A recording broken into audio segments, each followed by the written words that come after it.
Parabenizo a palestra do Dr. Luciano Coutinho, do Dr. Leandro Coutinho, e uma brilhante palestra também, assim como a do Dr. André, né? E, assim, passando para a gente, nós temos quanto tempo? Nós temos ainda 5 minutos, né?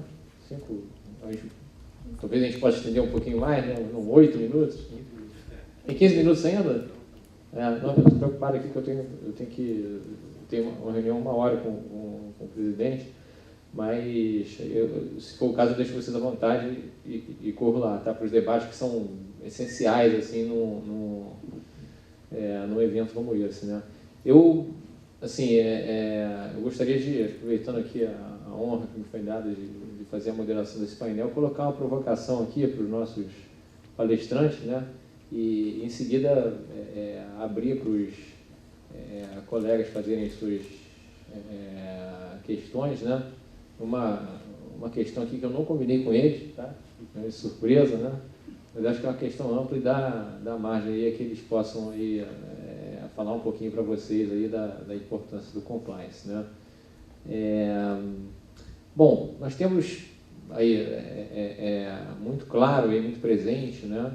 Que, assim, quando uma empresa tem um programa de compliance que como o Dr. André colocou, é efetivo, né, e faz parte da sua cultura, né, e particularmente numa empresa estatal aqui, como o Leandro também colocou, esse controle ainda é mais, esses controles são mais acentuados, né, e tem suas peculiaridades, né.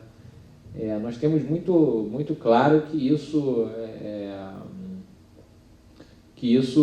em primeiro lugar, é uma obrigação, né, das empresas de seguirem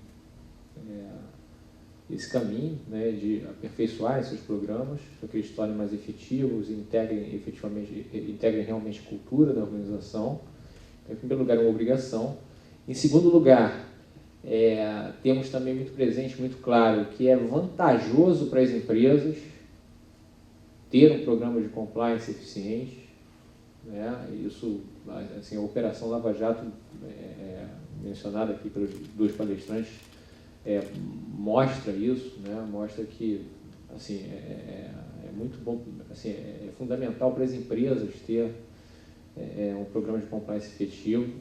E a provocação que eu coloco é o seguinte: sob a ótica, já que estamos num evento da Associação de Funcionários, né, que é do BNDES, mas poderia ser de uma entidade, de uma empresa privada, ou outra estatal, né, qualquer outra organização, pública ou privada, né, sob a ótica do funcionário, né, sob a ótica do indivíduo, qual é a importância e a vantagem para o indivíduo de trabalhar numa empresa que tem um programa de compliance eficiente, né? Na visão do empregado, do funcionário, né? Eles perguntam assim, quando eu vou escolher uma empresa para trabalhar, eu vou escolher uma empresa, eu vou escolher a empresa, por exemplo, pela proposta financeira, ou eu vou escolher a empresa por seu comprometimento com o programa de compliance, ou considerando as duas coisas, né? Assim, as vantagens sob a ótica individual, e eu até diria, desculpa o exagero da expressão, sob a ótica, mas só para marcar mesmo, sob a ótica egoísta, assim, né? Eu estou pensando em mim, né?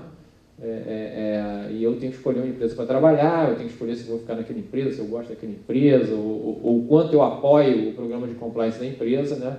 Então, sob essa ótica egoísta, individual, qual é a vantagem de trabalhar numa empresa que tem um programa de compliance efetivo? Aí eu não sei se quem fique à vontade aí, uma pergunta que é ampla, né? Bom, a pergunta aqui do Henrique, muito interessante, me faz lembrar um artigo que saiu na Harvard Business Review, não lembro o número, em que eles relatam o impacto reputacional que traz para o indivíduo, para o empregado, em trabalhar numa empresa envolvida em escândalo corporativo, que envolve questões sociais, eventualmente aquela empresa que os filhos da pessoa sentir orgulho de falar na escola, meu pai, minha mãe trabalham na empresa, passam a ter vergonha, então esse impacto social que é importante. O impacto profissional, o fato de você ter no seu currículo uma empresa envolvida no escândalo corporativo reduz drasticamente, não lembro em termos percentuais esse artigo, precisava resgatar, mas se não me engano na ordem de 40%, 50%, quase as suas chances em obter uma posição, um candidato que trabalhou em uma empresa que não esteve envolvido em escândalo, então é uma redução drástica isso na vida da pessoa. E em algumas situações eles até recomendam a pessoa ocultar a experiência se ela for de curto prazo, para não ter esse tipo de problema. Então acho que uma empresa que não tem um programa de compliance robusto traz algumas desvantagens nesse sentido pessoal e profissional. E em termos de vantagens pessoais e profissionais, eu lembrei também de outra reportagem, uma pesquisa que, eu não sei se foi a Deloitte, não lembro qual foi dessas Big Four, a KPMG, não lembro qual das 4 Big Fours, que eles levantaram o que as empresas estavam valorizando no recrutamento, né?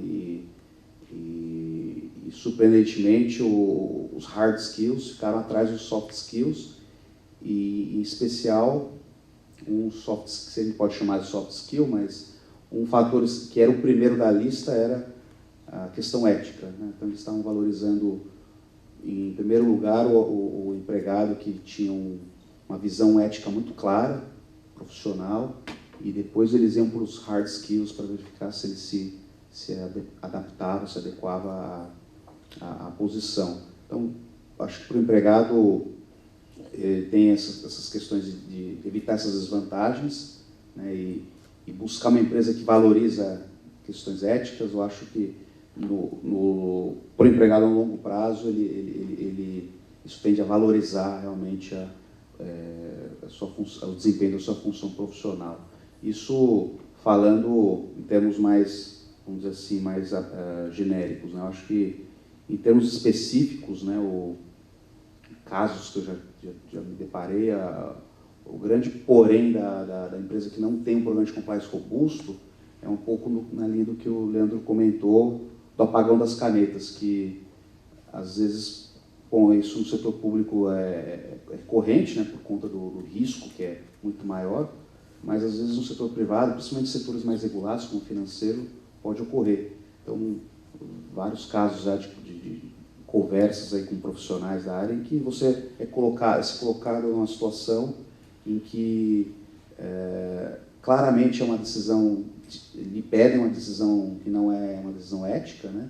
ou seja para fazer vista grossa com relação a determinada decisão, ou seja para apoiar uma decisão, e o profissional da área de compliance fica numa popular sinuca de bico, porque se ele se impor e falar, não, isso vai contra a ética da instituição, vai contra os meus valores, ele corre o risco de perder o emprego, né? E dependendo da situação, às vezes financeiramente pode não ser uma decisão razoável, né? Então ele se coloca nesse risco. Porém, se ele também aceita e anui, né, com relação à decisão antiética, ilícita, isso cria um passivo na carreira dele, que pode, mais para frente, ser revelado aí em algum tipo de um escândalo, como a gente viu aí nos escândalos que ocorreram aí nos últimos 6 anos, né? Profissionais que validaram, às vezes, procedimentos sendo expostos na mídia e esse passivo ele vai carregar. Então, eu acho que o empregado que busca questões éticas na empresa também tem... não, só para concluir a última frase, eu acho que o empregado busca essa ética, vamos dizer assim, utilitarista, né, também é importante, sob a ótica individual, como o Henrique colocou, e isso contribui para o atingimento daquela fase cultural que a gente conversou anteriormente. Só complementando, já concordo plenamente com o que foi dito, tem a questão social, profissional, só perguntar para as pessoas que muitos de nós conhecemos, né, colegas que foram de empresas, são de empresas que se viram envolvidas nesses escândalos recentes, tiveram, depois de anos de carreira, vergonha, né, de ter ou tomado parte ou mesmo não ter reagido a tempo naquele ambiente que se mostrou irregular. Mas eu vou acrescentar mais dois pontos só.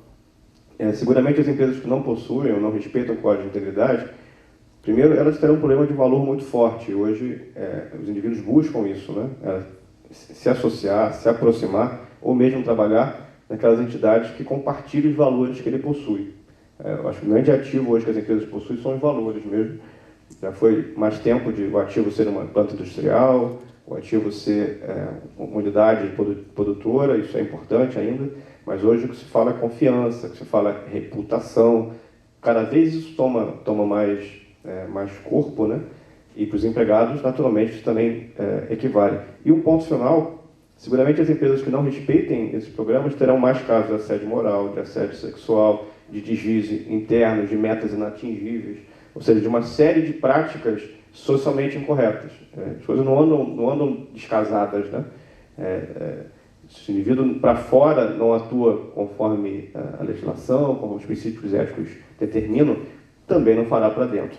Esse é um lugar comum, mas é bom registrar também que a questão de assédio, por exemplo, é muito grave, e as empresas que, desde o assédio ao funcionário que não bate as metas, até aquele que é humilhado em público porque não conseguiu alcançar o que a empresa determinava. Então essas duas coisas caminham juntas, tanto a parte do valor, o indivíduo aderir ou ser contratado, mesmo no ambiente de desemprego, que a gente vive no Brasil muito grande, mas o indivíduo que pode escolher, seguramente ele vai buscar aquelas empresas que oferecem os valores, compartilham os valores dele. E segundo, que uma vez compartilhados esses valores, não vai ter o azar ou a infelicidade de sofrer questões de assédio, questões de discriminação, seguramente serão as empresas que minimamente não respeitam o programa de integridade. Muito obrigado. Eu só queria acrescentar, assim, falando particularmente da nossa casa aqui, né, que o BNDES tem um programa robusto de governança e compliance, né? Evidentemente que esses programas sempre merecem ser aperfeiçoados, né? E que nós vemos esse aperfeiçoamento constante dos nossos programas de governança, compliance, integridade, como um mecanismo de defesa da instituição, de defesa da imagem da instituição, no sentido de mostrar que a instituição é cada vez mais transparente, mais íntegra, né? E eventuais, eu não estou falando do BNDES, estou falando assim, das empresas em geral, né? Eventuais desvios têm que ser apurados, né? E para preservar a empresa e seus funcionários, né? Então todo o esforço que nós temos feito aqui, né, é exatamente no sentido aí, contando com os subsídios dos colegas aqui, das ideias assim muito bem colocadas, né, de cada vez mais solidificar os programas de governança compliance, torná-los efetivos e fazer com que esse programa realmente faça parte da cultura da empresa, com uma proteção à empresa e aos seus empregados em última análise, né? Gente, particularmente, eu vou pedir desculpas aqui aos colegas, porque eu vou entrar numa outra reunião, mas temos aí um momento sequencial muito importante, que são as perguntas dos participantes, né? Talvez o momento mais importante aqui da interação com os colegas que vieram aqui presentes, que vieram aqui prestigiar o evento, né? Muito obrigado, tá? E vou deixar com o Leandro aqui, que o Leandro também é anfitrião, né? Também é da nossa casa, né? Então o Leandro vai conduzir aqui com vocês.